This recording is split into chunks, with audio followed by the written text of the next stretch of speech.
Good morning, everybody. Pastor Rick here, Broadman Baptist Church. This is the Broadman Word for March 14th, 2022. We're going to have a beautiful day here. It's always a marvelous day to be a Christian. God is going to let us be warm Christians today, which is amazing. We got to love when spring starts to peek its head out and we start to get these nicer days.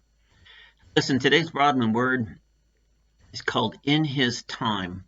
I want to talk to you about being a Christian in these times of upheaval, like I often do, and about how we can deal with all that we see going on in the world today. And it stems from some history of what we know of God, and it stems from some examples from the prophet Habakkuk that we've been in church services for the last couple of weeks. But then there's just some practical stuff as well. So, lots going on out there. Nobody can understand this Russian invasion of Ukraine and the evil and the horrors that we're seeing. Nobody can understand the human rights violations going on in China and why one people would want to treat another people that way, and the threat of invasion of Taiwan by China, and then just generally all the human trafficking and drugs and murder and all the things we see. It just doesn't reconcile with what we know to be a true and just God.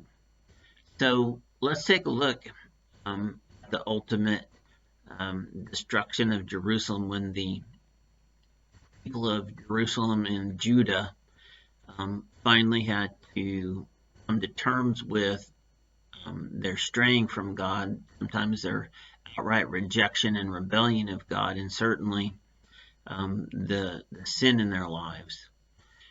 At this point, if you take a look at what had happened, they had been brought out of Egypt in the Exodus in the mid-1500s BC, been cared for in the desert for 38 years. Then, during Canaan, they were under the rule of judges for about 400 years. Then they were under rule of kings for about another 400 years. And finally, God has decided that time is time, enough is enough, and things need to be right. Things need to be made right. Justice needs to prevail here. So that is a very long time. We're talking close to 850 years of various revivals and rebellions, rejections, unholy alliances with ungodly people on behalf of Jerusalem and both the northern and southern kingdoms of Israel. People worshiping idols of all kinds, pagan festivals, you name it. Debauchery at all levels, from the temple to the palace court and everywhere in between. And so finally God decides that it's time. And he raises up the Babylonian Empire and uses these very evil people, these warring people, to finally be the instrument of his justice. And you're thinking to yourself, wow, that just seems really strange. A true, loving, just, and kind God is going to use criminals, evildoers, people guilty of sins and acts more egregious to life on earth than the issues of the Israelites. He's going to use them to bring things straight, to administer his justice. So not only was this a very strange thing in the eyes of Habakkuk the prophet, and must have been anybody alive back then.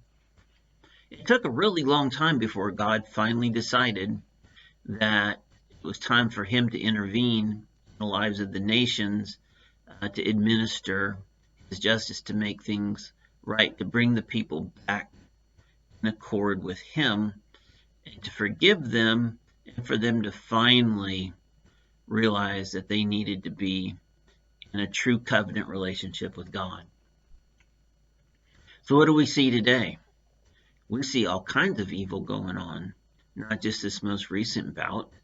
We see lots of Babylonians, in retrospect, in our nation, and other nations of the world. There's plenty of it, plenty of Babylonian camps, not actual Babylonians, it's a metaphor. There's plenty of Babylonians around. Is it possible that God is using the division and the strife, the shock and the horror of the evil that we see, to administer justice and to bring people back in accord with him? It's unfathomable to me how a peace-loving, largely Christian nation like Ukraine would be going through the suffering it's going through, and that ultimately turn out to be good. My human brain can't get around that. I rely on my knowledge and my history and my faith in God to understand that he is alive. He sees this. He's alive in the works of the nations. Perhaps we're supposed to be shocked and horrified at what we see in Ukraine, so that we stand up against the evil, all of it, and finally decide that we need to be a united people under God, and we need to repent and return to him the way we once were. Not just America, lots of places in the world. Perhaps this is supposed to drive us back to God. And then the larger question exists that we can't ignore. It is entirely possible we're in end times. We don't know. I don't know. Neither do you. But we can't ignore the possibility. This may be the beginnings of what we know as eschatology, end times. But there is one thing that we can be sure of. God always works to the benefit of his kingdom. His good purposes are always worked out in the world. Eventually, things are made right. Evil is dealt with. But it might take a really long time. For his most favored nation, the Israelites, the people he adopted from the beginning and gave them Canaan, which is now Israel, took him over 800 years to finally set things straight with them. God's a patient God. He was waiting for them to come to him permanently and rightly for him as the original covenant it was intended to be. They never did. America has not restored its covenant with God. Now, we certainly didn't have the kind of relationship or the promises of God that Israel had. But we were founded one nation under God. That was the idea. That's what we said. I'm quite sure God was listening. And clearly now we have not done that. Many places in the world have turned their back on God. And this might just be God's great big reckoning for us all. But we don't have to actually nail down specifics and walk around like we know or we understand or we have all the answers. All we do need to know is God's promises, which have never been broken. Look back at how God has acted throughout the history of man and see that injustices have always been righted. Look back at God's work and see that he has always been alive, always been at work in the construct and happenings of the nations and their peoples. So why would we expect him to finally have taken a break? He got to 2022 and finally got tired? I don't think so. This is all going to be worked out. We may have to live through a horrible, painful time of upheaval that we just can't humanly understand. But it's these times, whereas Habakkuk says in his second chapter, the righteous will live by their faithfulness. And we can have faith because we know God. We know God's character. We know his love. We know his history. And we have no reason to expect that he won't just keep being the God that he has always been. A God of justice, a God of love, and a God of good. Listen, I love you. You have a wonderful day, and I'll talk to you next time.